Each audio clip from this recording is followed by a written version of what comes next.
Na evolução de hoje em dia, não existem mais algumas ideias que estavam muito presentes até século passado, metade do século passado, até final do século passado. Existem resquícios dessas ideias ainda hoje, por isso é necessário que a gente compreenda bem algumas coisas.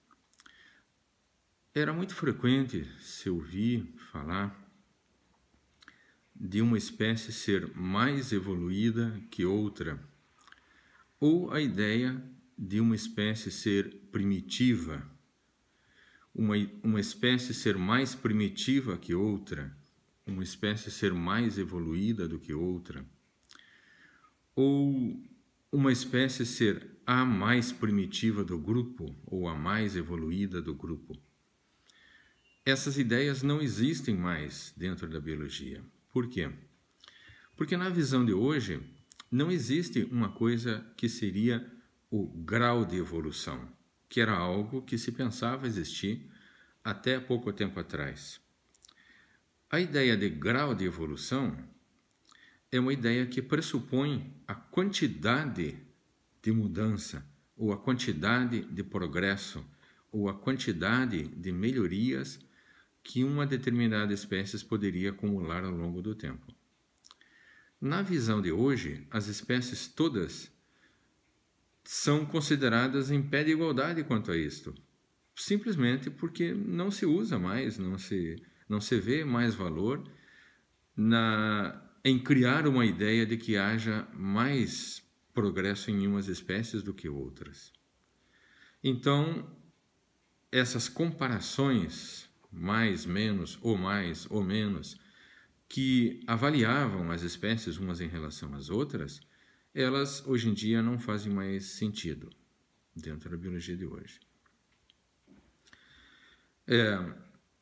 É comum ainda se ouvir, né, como um resquício das ideias do século passado.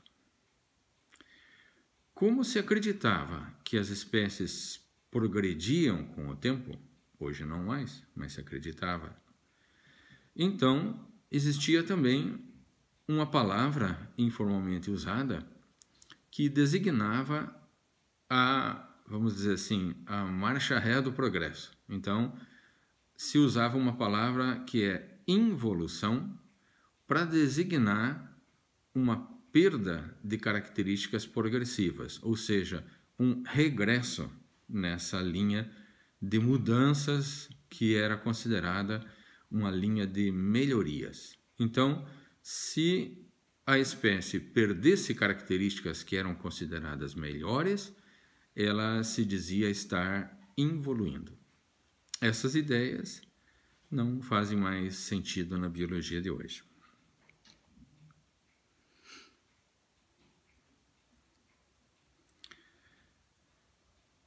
Hoje, a gente pode comparar as espécies usando dois termos que substituem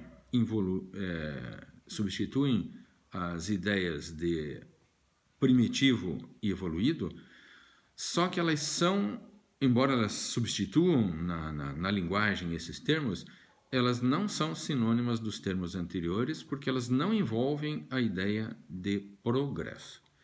Esses dois termos, bastante usados hoje em dia, são plesiomorfia e apomorfia. Esses dois termos, eles permitem comparação entre espécies, mas cada um dos termos é, na verdade, uma comparação tripla.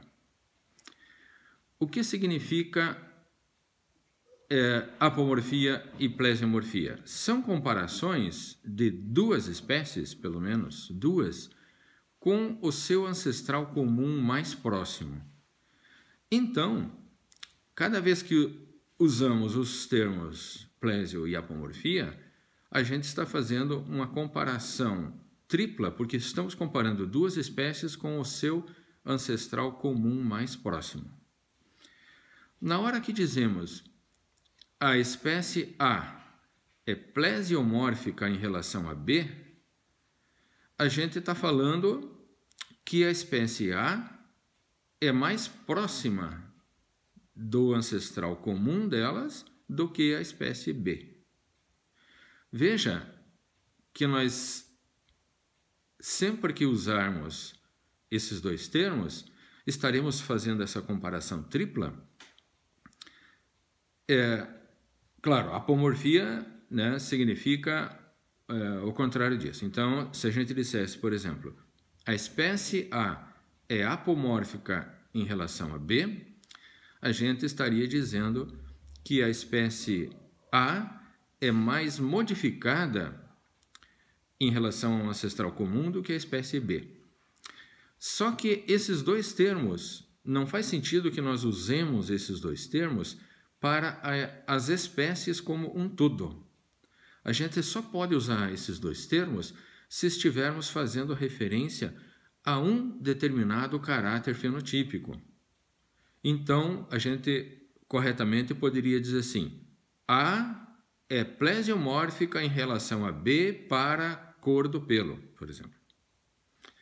Ou então, para tamanho, a espécie B é apomórfica em relação a A. Tem que ser especificado o caráter fenotípico do qual nós estamos tratando, porque não é possível que uma espécie inteira, toda ela, seja apo ou plésio em relação a uma outra. Os caracteres têm que ser analisados um a um. Então, essas afirmativas só podem ser feitas quanto aos caracteres fenotípicos, um a um. Então, podemos dizer, para quantidade de pelos, A é plésio em relação a B, ou frases desse tipo. Veja que não são termos sinônimos a primitivo e evoluído que eram usados antigamente, né? Hoje nós estamos falando se a espécie modificou-se mais ou menos do que outra, tendo como comparação o ancestral comum mais próximo delas duas.